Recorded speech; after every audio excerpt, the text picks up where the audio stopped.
गए थे ना मंदिर में गए थे, उसके बावजूद फिल्म एक्टर अर्चना गौतम मंदिर में गई तो पिट के आई, कांग्रेस में गई तो वहाँ जो है पिटाई करवा के आ गई खुद की और उन्हें पिता की। आखिर ये क्यों भटक रहे हैं SC ST के लोग? देखिए, जो लोग भी इस देश में बहुजन आंदोलन से परिचित नहीं हैं, उनको सेल्फ रिस्पेक्ट आत्मसम्मान के बारे में पता नहीं होता है। और जिनका आत्मसम्मान मर जाता है वो जानवर के समान होता है। और आप जानवरों की स्थिति देखते हैं कि कैसे लोग जानवरों को, कैसे उसका मालिक बदल जाता है। कभी किसी भी जानवर के गले में किसी का पट्टा तो कभी किसी का पट्टा। तो ये जो समस्या है वो आत्मसम्मान की समस्या है। और जो लोग भी बहुजन आंदोलन से नहीं जुड़ेंगे, बहुजन समाज पार्टी के मिशन से नहीं जुड़ेंगे, वो लोग, उनकी जो हालत है वो आपको ऐसे ही, जिनका आपने नाम लिया वैसे ही आपको दिखेगी। केवल वही एक शख्स नहीं है, यहाँ बड़े बड़े लीडर हैं जो बाबा का नाम लेते हैं और बापू के चरणों में वो मिलते हैं।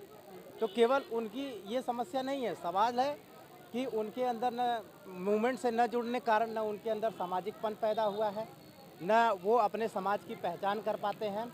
और इसलिए वो मनवादियों के हाथों में अपनी मुक्ति का मार्ग ढूंढते हैं।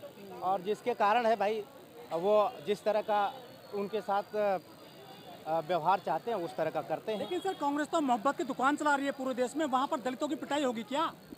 देखिए, अब कांग्रेस अभी मोहब्बत की दुकान चला रही है, आगे कौन सी दुकान चलाएगी? क्योंकि जब शरीर कमज़ोर होता है तो सारे जो है लोग इंतजाम करते हैं। कोई डॉक्टर के पास जाता है, तो कोई वैद्य के पास जाता है, तो कोई तांत्रिक के पास जाता है। तो अब ये वो कांग्रेस नहीं है जो एब्सोल्यूट मेजॉरिटी में कभी रहती थी। अब ये कांग्रेस वो है जिसको पता है कि इस देश का जो भविष्य है वो SC ST OBC के हाथों में है, माइनॉरिटी के हाथों में है। और अगर वो SC ST OBC माइनॉरिटी की बात नहीं करेगी तो उसका भी भविष्य इस देश में ज़्यादा लंबा चलने वाला है नहीं। तो इसलिए वो आपको जो है गुमराह करने के लिए आज इस तरह का मोहब्बत की दुकान चला रहे हैं। जहां उनकी सरकार चलती है वहां उनको मोहब्बत की दुकान नहीं चाहिए होती है। जहां उनकी सरकार नहीं चल रही होती है वहां वो मोहब्बत की दुकान खोलने की परमिशन मांगते हैं। लेकिन प्रियंका गांधी खुद कहती हैं कि लड़की हूँ, लड़ सकती हूँ। जब अर्चना गौतम के साथ में मारपीट की गई थी तो उसके लिए लड़ने लिए आगे नहीं आई नहीं। भैया, हम तो इतना जानते हैं कि ये लोग उस परंपरा से आते हैं जिसमें संस्कृत में कहा जाता है वचनम किम कराती। वचनम किम कराती का मतलब है हिंदी में कि कहने में क्या जाता है, कि जैसे झूठ बोलने में क्या जाता है, किसी गंदे आदमी को प्रशंसा करने में क्या जाता है। तो ये उस विधा के लोग हैं कि लोगों को केवल उनको मानसिक संतुष्टि देने के लिए कुछ भी कर दो और ताकि उससे अपना मकसद पूरा करो। बहन जी को के खिलाफ इनको कैंपेन चलाना था तो ये लड़की हूँ, लड़ सकती हूँ। और जब लड़की का बलात्कार होता है राजस्थान में, मध्य प्रदेश में, तब ये लड़की नहीं होती हैं, तब ये लड़का हो जाती हैं। तो ये लोगों को समझना चाहिए कि ये केवल जुमला जो है इस देश के प्रधानमंत्री नरेंद्र मोदी ही नहीं बोलते हैं। इस देश के जो अपोजिशन की जो सबसे बड़ी पार्टी अपने को कहती है कांग्रेस, ये उसकी भी लीडर बोलती हैं। और ये जुमला हम लोग पूछते हैं ना कि भाई 15 लाख नहीं आया, तो बोलते हैं वो जुमला है, वो तो एक्सेप्ट कर लेते हैं। लेकिन ये एक्सेप्ट नहीं करेंगी और उसका नतीजा क्या होगा कि जो इस देश का बहुजन है उसकी जो अस्मिता है हमेशा लुटती रहेगी। लेकिन सर, दलित क्या पिटने के लिए बने हैं कांग्रेस में? नहीं, दलित देखिए पिटता नहीं है। हमने कहा ना कि जिसका आत्मसम्मान मर जाता है तो वो जानवर के समान होता है। अब आप देखते हैं कि जानवर जब सड़कों पे चलता है या कहीं भी होता है तो उसके साथ कैसा लोग सलूक करते हैं। ये समस्या कांग्रेस की बीजेपी की नहीं है, ये समस्या आत्मसम्मान की है। अगर ये कांग्रेस बीजेपी की समस्या होती तो शायद EV पेरियार, रामास्वामी नायकर कांग्रेस न छोड़ते और वो सेल्फ रिस्पेक्ट मूवमेंट न चलाते। वो सेल्फ रिस्पेक्ट मूवमेंट ही इसलिए चलाए क्योंकि दलित पिछड़ों की जो समस्या है वो आत्मसम्मान की है।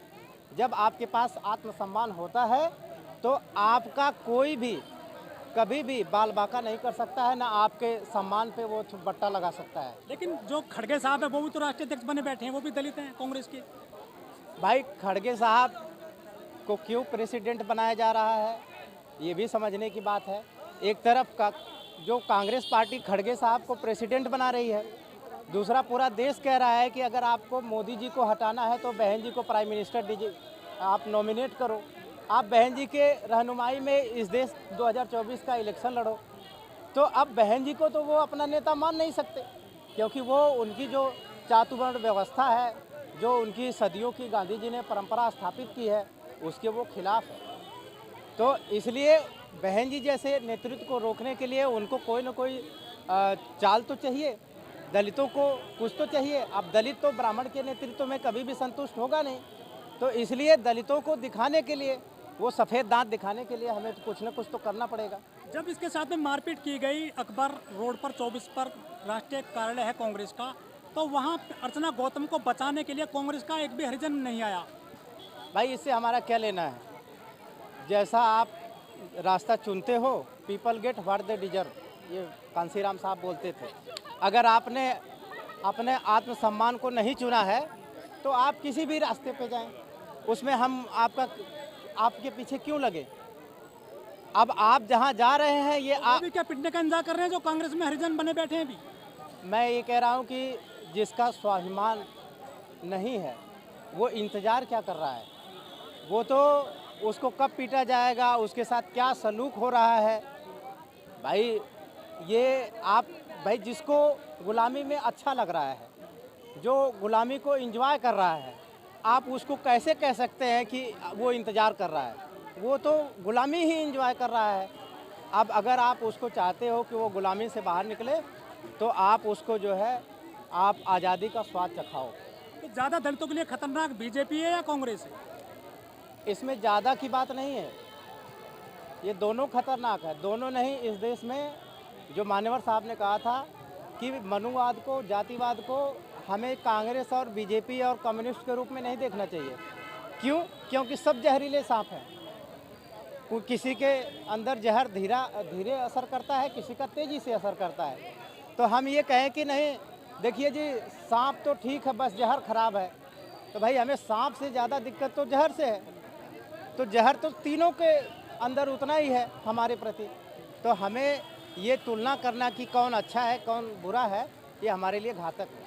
अच्छा, मोदी जी ने कहा था कि मेरे दलित भैया को मत मारो, 2016 में कहा था, और कांग्रेस में दलित मारे जा रहे हैं। भाई मोदी जी क्या कहते हैं ये मोदी जी जाने। मोदी जी तो बहुत कुछ कहते हैं। ये मैंने कहा ना कि इनका जो सिद्धांत है वो सिद्धांत ही है वचनम किम कराती, कि झूठ बोलो, धोखा दो। बहन जी उसको बहुत सिंपल शब्दों में बोलती हैं कि छल कपट, ये सब इनके जो है इंस्ट्रूमेंट है, हथियार है, जिसके माध्यम से ये बहुजनों को क्या है गुमराह करते हैं। आप मनुवादी मीडिया का देख लीजिए। मनुवादी मीडिया जो है जाति जनगणना के ऊपर किस तरह का डिबेट करती है। वो कहती है जातिवाद भड़क जाएगा। अरे भाई कौन से गांव में जो है सब लोग बहुत भाईचारे के साथ रहते हैं? कौन सा गांव है जिसमें जो है जाति के नाम पे अत्याचार ना होता है, जुर्म ना होता है? कौन से दिन नहीं होता है? लेकिन जातिवादी मीडिया क्या बोलती है कि जाति जनगणना होने से देश में जातिवाद भड़क जाएगा। कैसे भड़क जाएगा भाई? और कौन सी जगह पे?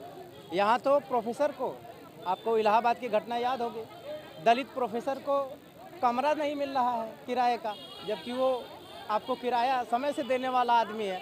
उसके बावजूद भी पढ़ा लिखा आदमी है, उसके बावजूद भी कमरा नहीं मिल रहा है। तो ये समस्या नहीं दिखती है कि ये समस्या किसके कारण पैदा हुई है। लेकिन अगर ये पता चल जाए कि समस्या से पीड़ित कितने लोग हैं, तो उसमें जातिवाद नज़र आ जाता है। ठीक है।